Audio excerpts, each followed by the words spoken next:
Olá pessoal, tudo bem com vocês? Tá tudo bem comigo também, professor Neto falando aqui, fazendo uma pausa nos slides da física conceitual que eu mostro para vocês, para explorar melhor a potencialidade que essa animação tem para a nossa correta e completa compreensão dos fenômenos de indução eletromagnética. Eu mostrei ela muito rapidamente em vídeos anteriores, mas eu gostaria de fazer um vídeo exclusivo com análise de todos os detalhes que a gente pode obter da indução eletromagnética nesse tipo de simulação. Lembrando que o acesso a ela está no link aqui na descrição do vídeo. Bom, o que nós temos aqui na nossa interface da simulação? Gráficos. Esse gráfico aqui, que eu estou passando o mouse por cima, é o gráfico do fluxo magnético. O fluxo magnético tem como unidade de medida o Weber, WB. Nós temos aqui um gráfico da voltagem que nós vamos obter, ou da tensão elétrica obtida por indução. E aqui nós temos algumas equações que regem o acontecimento aqui, o fenômeno, que eu não vou entrar muito em detalhe, porque a minha primeira preocupação com vocês aqui é te dar uma correta compreensão do fenômeno, do que está acontecendo. A parte matemática a gente pode analisar num segundo momento, tá ok? Nós temos aqui um ímã, a parte vermelha é o norte magnético, a parte azul é o sul magnético. Nós temos aqui dentro uma espira em amarelo, que vai rotacionar no interior desse campo. E aqui nós temos um voltímetro, que vai medir a tensão elétrica induzida nessa espira. Alguns botões. Esse botão aqui em cima é o botão que mostra para a gente as linhas do campo magnético. Ok? Vou deixar ele selecionado. Botão vermelho de pausa da simulação. Botão azul é para fazer uma passagem ponto a ponto. O botão amarelo é o play e esse botão verde é o de reiniciar. Certinho, pessoal. Nesse botão aqui embaixo, a gente pode fazer a alteração da simulação entre alternador e dínamo. Ok? Eu vou usar essa simulação aqui como alternador, porque eu quero fazer o raciocínio com vocês a respeito do porquê que nós vamos obter aqui menos 5 volts e mais 5 volts, em especial aqui nesse gráfico da tensão elétrica, ok? Bom, vamos lá então. O que vai acontecer? Aqui no gráfico do fluxo, perceba, a bolinha vermelha está marcando aqui no máximo. Isso quer dizer o quê? Que todas as linhas de campo magnético, são as linhas aqui em rosa, estão atravessando esse buraco da espira amarelo. Então nós temos o fluxo máximo. Ok? Quando essa espira começa a girar, e aí eu vou girar ela gradualmente, nós percebemos que ao começar a girar, aquele fluxo ele vai diminuindo, porque uma quantidade menor de linhas está atravessando a área dessa espira. Vai diminuindo o fluxo, e nós sabemos lá da lei de Faraday que quando você tem uma variação do fluxo, nós obtemos uma voltagem ou uma tensão elétrica induzida. Vou relembrar a lei de Faraday com você. A lei de Faraday diz o seguinte: a voltagem induzida em uma bobina é proporcional ao produto do número de espiras pela área da seção transversal de cada espira e pela taxa com a qual o campo magnético varia no interior da espira. Então perceba, aqui nós só temos um número fixo de espiras, é só uma espira, é só uma volta, ok?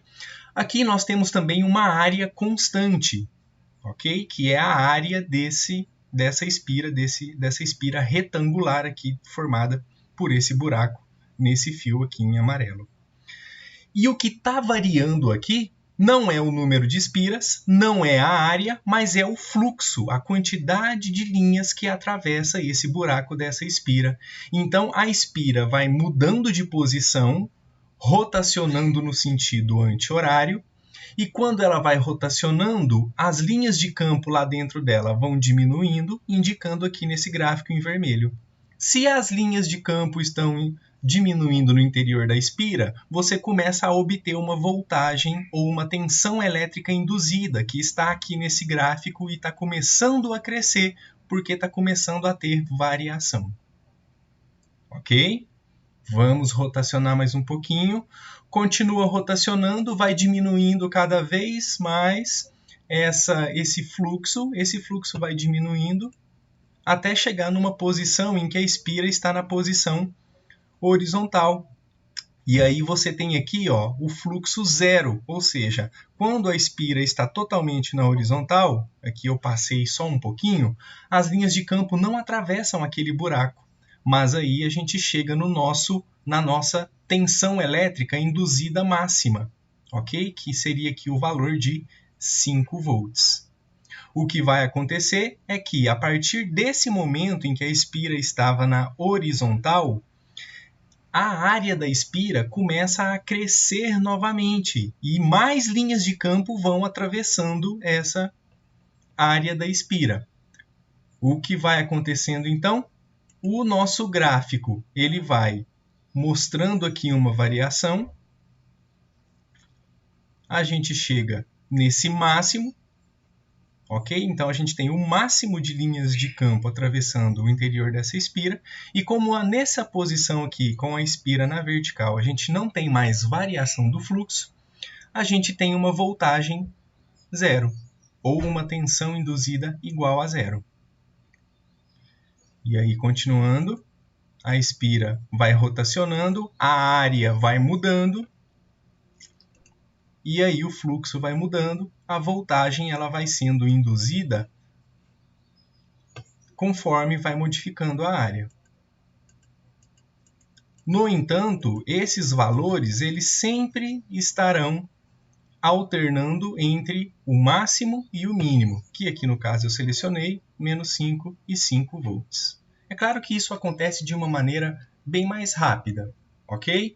Agora, sintetizando, resumindo o raciocínio que eu quero mostrar, comentar com você, é que nós podemos ver um ciclo de indução magnética acontecendo nessa simulação.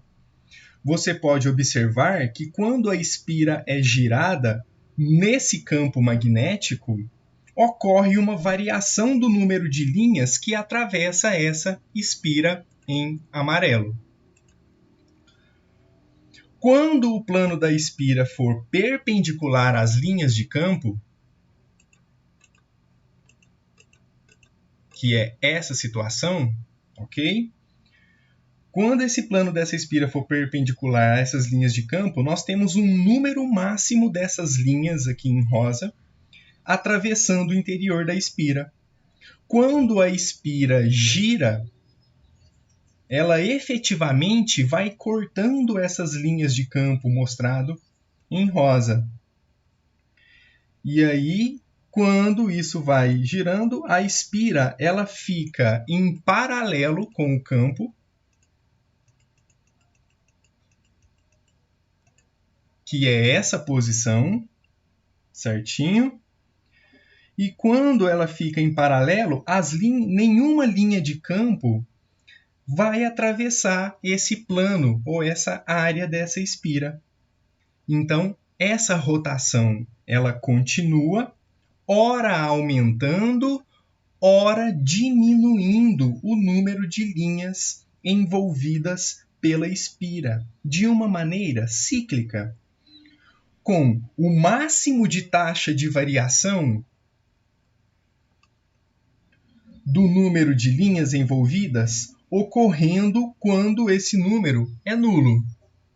Portanto, a voltagem induzida, que você pode ver aqui no gráfico ou aqui no medidor, essa voltagem induzida ela vai ser máxima quando a espira está paralela ao campo, que é onde houve a maior variação dessas linhas que atravessam a área da espira.